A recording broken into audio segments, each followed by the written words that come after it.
Signs that an incoming divorce could be high conflict include a number of different things. One, is there any sort of imbalance of power? Usually, if there is, that means that it could be heading towards a high conflict avenue.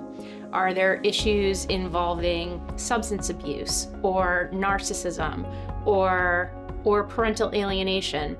Anything along those lines are typically indicating to us that there's probably going to be more conflict within this case than your typical divorce or custody case coming in.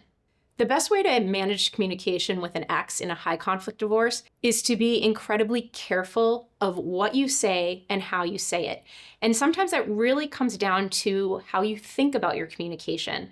You want to be able to keep everything very businesslike, because it's very likely that in a high conflict situation, anything that is written is likely to end up in front of the judge. So be very careful with how you say things and what you say so that nothing you're saying can be used against you. There are a lot of tools that can be utilized to help with communication in a high conflict situation. Programs like Our Family Wizard or AppClose are great tools to allow for the communication to all be in writing, so that way there's no argument between a he said, she said, and everybody can actually see exactly what was written. It also allows for you to see exactly when communication was sent and when it was read, which becomes really important in a situation where someone's playing games and saying they never received communication and that's why they didn't respond. So really great tool to help effectuate the communication as well as potentially provide evidence if your case ends up in trial. Oftentimes in high conflict litigation, there is a huge concern from the parents that their children may not be safe if the other parent is playing games or simply using them as pawns to be able to continue controlling the parent with the children, or to extend the litigation or seek something that they really shouldn't be getting, like 50-50 or sole legal physical. So in those particular circumstances, there is a fear that when children go off to the other side, that they're going to be utilized and controlled. And so there's a lot of things that can be done to help protect that. But the first and foremost is make sure that your own fears, your own thoughts of what is going to happen is not being projected on your children, meaning that if you're afraid of something, you don't want your kids to then feel afraid just because they see you feeling afraid. So that's number one, is not to put your kids in the middle. Number two is make sure that you're working with an experienced attorney who really understands the ins and outs of going up against somebody who is controlling and manipulative and somebody who is essentially high conflict, which could also be their attorney.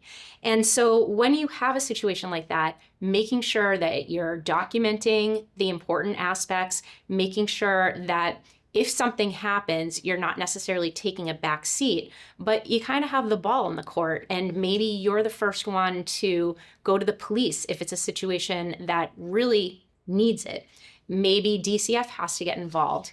In court, oftentimes a guardian ad litem can be appointed, and that's just somebody who is appointed by the court to do a complete investigation and report back to the court on what they believe is in the best interest of the child.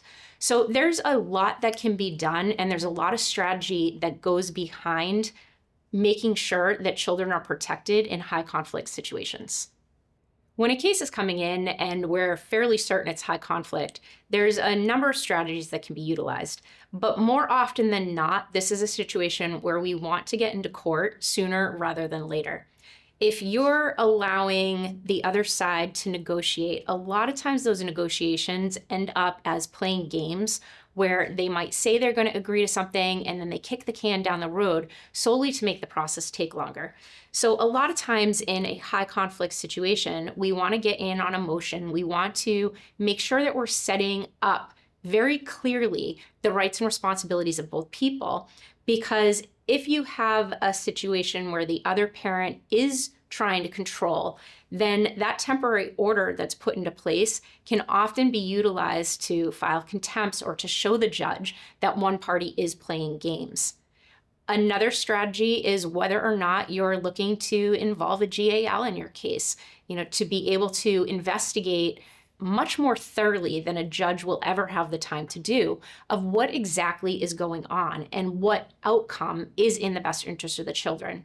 So there are a ton of strategies in regards to a high conflict litigation, but those are two of probably the most common ones that are utilized.